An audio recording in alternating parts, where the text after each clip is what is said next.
Comment ils vont? Daniel Ricciardo va faire son grand retour en F1 aux États-Unis et ça pourrait tout changer pour 2024. On évoque son cas dans cette vidéo parmi d'autres choses. Ce week-end, c'est le Grand Prix des USA à Austin. Il faudra suivre McLaren et Mercedes. Ricciardo fait son grand retour et Alpine a appris une mauvaise nouvelle. Avant que les hostilités ne commencent au Texas, nous avons des choses à nous dire. Allez, on en parle. Et abonne-toi pour soutenir la chaîne. Vous êtes encore 40% à regarder les vidéos sans être abonné. Pour moi, ça change tout. Donc si tu veux soutenir mon travail, tu sais quoi faire. Bonne vidéo.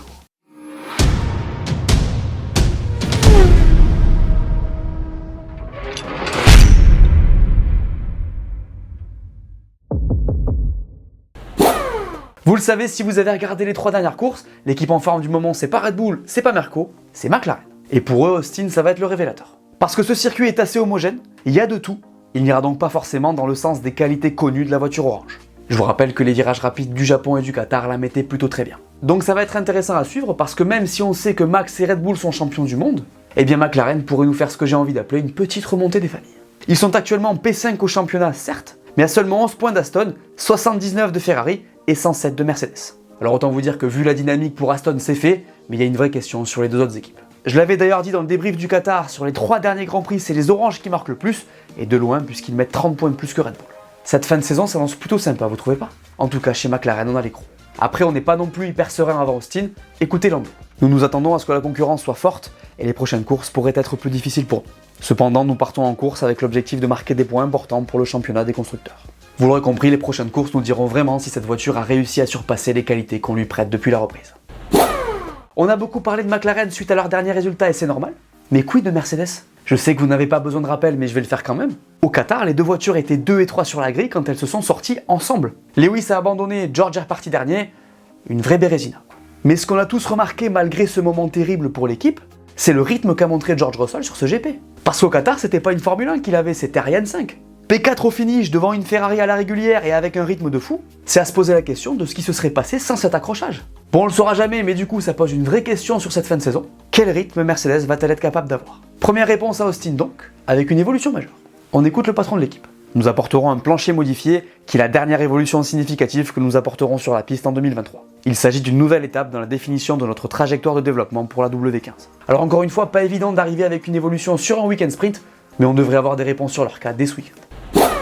Il y a pas mal de choses à dire concernant Alpine, mais je garde la mauvaise nouvelle pour la fin de ce chapitre. Alors d'abord, faut noter qu'avant ces 5 dernières courses, Alpine n'a plus vraiment grand chose à jouer au niveau comptable. Ils sont P6 au championnat, 67 points devant Williams et 129 derrière McLaren, autant vous dire qu'ils devraient finir à cette position. Du coup, chez eux, l'enjeu c'est de bien finir et surtout de parfaitement préparer 2024, et ça commence dès ce week-end. Écoutez Esteban.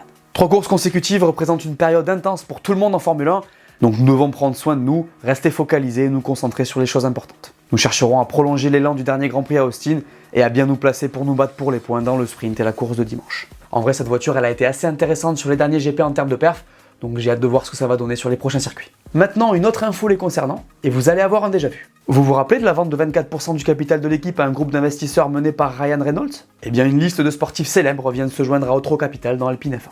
On y trouve Patrick Mahomes, Travis Kelce, Rory McIlroy, Anthony Joshua, Trent Alexander-Arnold et Juan Mata.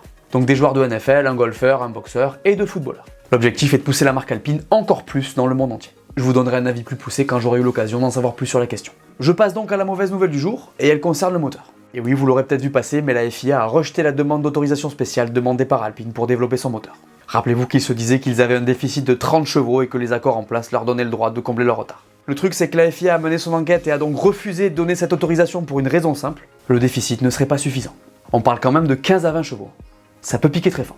En fait, selon la FIA, Renault aurait été trop conservatrice dans l'équilibre fiabilité-performance et il se serait mis là-dedans tout seul. Le problème c'est que du coup l'écurie va souffrir de cette situation jusqu'en 2026 sans développement possible. Vous avez capté pourquoi je parle de mauvaises nouvelles. Alors l'équipe a accepté la décision, mais je trouve que c'est vraiment dommage parce que 15 à 20 chevaux c'est beaucoup, surtout quand les moteurs sont gelés. Là aussi on devrait en savoir plus prochainement. Daniel Ricciardo va faire son grand retour chez AlphaTauri ce week-end, et c'est peut-être l'info la plus importante des dernières semaines. Alors on le sait maintenant depuis un petit moment, mais on ne pouvait pas s'imaginer à quel point ça pourrait avoir un impact sur le futur des deux équipes. Ne me demandez pas pourquoi, je sais que vous savez. Bon, pour résumer, Checo il est dans l'œil du cyclone et il est clair que Daniel a une carte à jouer pour prendre son baquet. On en a parlé dans cette vidéo où je posais la question de savoir si Red Bull devait se séparer de lui, et où je vous donnais mon avis sur la situation. Checo il a des stats terribles cette saison, et dernièrement il est dans un trou infernal qui le voit performer de manière inacceptable pour son équipe. Alors il a pas mal de circonstances atténuantes, c'est évident, mais sa confiance est au plus bas et il a l'air complètement détruit. Les rumeurs pleuvent sur son remplacement s'il ne finit pas P2 au championnat, on parle d'une retraite potentielle au Mexique, bref c'est la galère totale. Mais revenons à Daniel. Eh bien il semblerait que ce soit lui le candidat numéro 1 au remplacement du Mexicain en 2024. Horner et Marco l'ont dit, on sait que Daniel est adoré chez eux, par le management et par Max, j'ai hâte de voir ça. Son retour à Austin est donc très important puisqu'il doit montrer qu'il est le bon pilote pour le baquet Red Bull. Tout simplement. Alors si on écoute ce qui se dit, il l'aurait déjà fait hors de la piste grâce à son expérience, mais il est clair qu'il faudra le voir sur cette fin de saison pour avoir plus de certitude. En tout cas pour lui, ça commence au week-end. Vous pensez quoi de cette situation ? Haas sera de nouveau sous pression ce week-end, parce que Haas a perdu sa P8 au championnat. Et oui, suite à une magnifique perte des Alpha au Qatar, les Américains se retrouvent dans l'obligation de réagir. D'ailleurs ça tombe à pic, puisqu'à domicile ils vont arriver avec une évolution majeure, destinée à les remettre à flot. On en avait parlé rapidement, mais c'est une upgrade très importante qui s'inspire du concept de la Red Bull. Inutile donc de vous préciser qu'avec cette évolution, ils visent 2024, comme le fait Mercedes par exemple. Ça a été dit et redit, cette voiture elle fonctionne bien sur un tour, mais elle mange ses pneus le dimanche, et ne peut jamais capitaliser sur sa track position. Il faudra donc espérer que ça change avec cette upgrade. D'ailleurs c'est toujours compliqué de faire ça sur un sprint encore une fois, mais bon c'est la F1 2023, je sais pas quoi vous dire. Bref, Haas sera sous pression à domicile, parce qu'il faut que ce package fonctionne. Petite pression sur Ferrari avant cette course aux USA. Alors tranquille, hein, cette fin de saison n'a rien à voir avec le début, mais il faudra qu'il soit performant parce qu'on l'a dit, McLaren n'est pas loin. Le Qatar a été un week-end compliqué même s'ils avaient vraiment bien répondu à pas mal de problèmes, mais la réalité comptable est bien là. En vrai, quand tu vois que les deux McLaren étaient sur une autre planète et que Russell a fini devant Charles en repartant dernier, il y a de quoi hausser les sourcils. Il sera donc crucial pour eux de réagir en équipe. Après, je suis pas vraiment inquiet, la dynamique est présente, les deux pilotes semblent dans une bonne fenêtre, ça devrait bien se passer. Charles a géré au Qatar, Carlos a été un peu moins bien et a surtout été plombé par la fiabilité, j'ai hâte de voir ce qu'ils vont nous proposer. En tout cas, ils ont le souffle de l'équipe papaye dans la nuque, et il va falloir être affûté sur ces 5 derniers Grands Prix. McLaren a sa dynamique, Mercedes arrive avec son upgrade, c'est vraiment une fin de saison indécise qui s'annonce, et il n'y aura aucun droit à l'erreur. Première réponse à Austin dans tous les cas. Il y aura de la pression sur la FIA à Austin, parce que le Qatar a été catastrophique. On s'est retrouvé dans un cercle vicieux terrible avec des vibreurs dangereux, donc un mauvais process sur leur vérification. Du coup, des pneus qui ne tiennent pas, une limite de tours sur chaque stint qui a transformé ce Grand Prix en sprint, et des conditions météorologiques terribles dues à un choix de date bancal pour ce Grand Prix. Je le répète, pour moi, on ne peut pas mettre les pilotes dans des conditions comme celle-là, la sécurité doit toujours primer, et s'ils disent que c'est trop, il faut les écouter. Après, je pense que la FIA va réagir et que ça ne se reproduira pas, parce que ça ne donne vraiment pas une bonne image de ce sport. Bref, la FIA devra encore faire un gros week-end, parce qu'on va encore voir des limites de piste. C'est le grand délire de cette saison, et au Qatar, on a eu les pénalités dans les temps, c'est vrai, mais en vrai, on ferait pas mieux de s'enlever ça de la tête ? Et j'ai revu des on-board il y a 20 ans, les gars, elles n'existaient pas les limites de piste. Ça marchait très bien. Bref, vous connaissez mon avis là-dessus, mais je pense qu'on se prend un peu trop la tête. Ça rend tout le monde fou et je pense qu'on pourrait s'en passer dans la mesure du raisonnable. Donnez-moi vos avis en commentaire. Bon les gars, il reste 5 courses à Jean-Michel pour passer une prédiction. On y croit ou pas? Perso, je préfère voir le verre à moitié plein. En tout cas, je vais essayer de porter la poisse à personne. Quoi qu'il en soit, ce week-end, comme d'habitude, Jean-Michel Prédiction est propulsé par Winamax. D'ailleurs, si les paris sportifs vous intéressent, vous avez accès à une offre de bienvenue très stylée chez Wina, via ce lien sur lequel vous pourrez cliquer en description. Il double votre premier dépôt, donc par exemple, si vous mettez 20 €, vous en recevrez immédiatement 20 en paris gratuit, plus 10 balles de bonus. Vous pourrez mettre 100 € max, sachant que le minimum de dépôt est de 15 € par carte de crédit. Pour ça, vous utilisez mon lien en description, le code c'est Lucas10. Bref, pour ceux que ça chauffe, régalez-vous. Et pour Austin, j'ai envie d'aller sur un mec qui a tellement à gagner qu'il va avoir les crocs de fou. Le gars dont je parle sort presque de nulle part cette année, il a eu le poignet cassé, et ce Grand Prix est une immense opportunité pour lui. Et oui, mesdames et messieurs, dimanche au Texas, c'est Daniel Ricciardo qui va marquer ses premiers points depuis son retour. Croyez-moi, j'ai aucune envie de lui porter malchance, mais j'avais vraiment envie d'aller sur lui. On croise les doigts pour Daniel. Les codes, c'est comment? Alors, pour la gagne concernant Max, vous savez ce que je vais vous dire. Les McLaren sont en embuscade si on peut dire, et Sergio Perez suit juste derrière. Sachez que concernant la pole, c'est Lando et Charles qui se battent avec Max pour les bookmakers. Comme d'habitude, si t'as pas 18 ans, t'as rien entendu, et si tu veux gagner de l'argent, le mieux c'est toujours de trouver un travail. Tu me fais ta prédiction?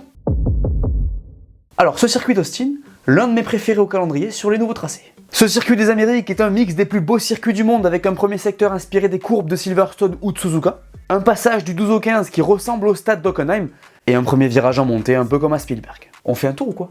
Allez, c'est parti dans la ligne droite des stands de ce circuit. Les pilotes auront le DRS ici et en bout de ligne droite, on devrait voir des dépassements.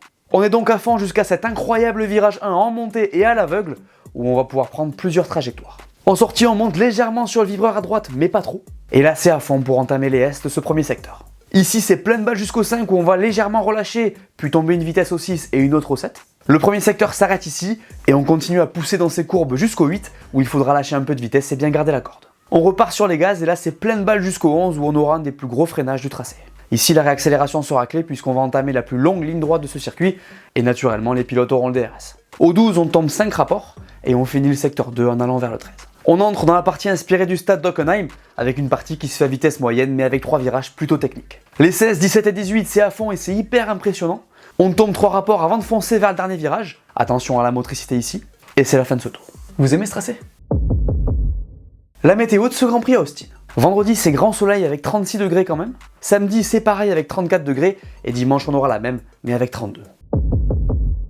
Le programme du Grand Prix des USA. Attention, c'est un week-end sprint, donc c'est chargé. Vendredi à 19h30, on aura les essais et à 23h les qualifs. Samedi à 19h30, ce sera le shootout et à minuit le sprint. Et dimanche à 21h, le Grand Prix. Pour ma part, je serai sur le plateau de pole position samedi à 14h et on se retrouve aussi pour les commentaires du Grand Prix. On se voit pour le débrief.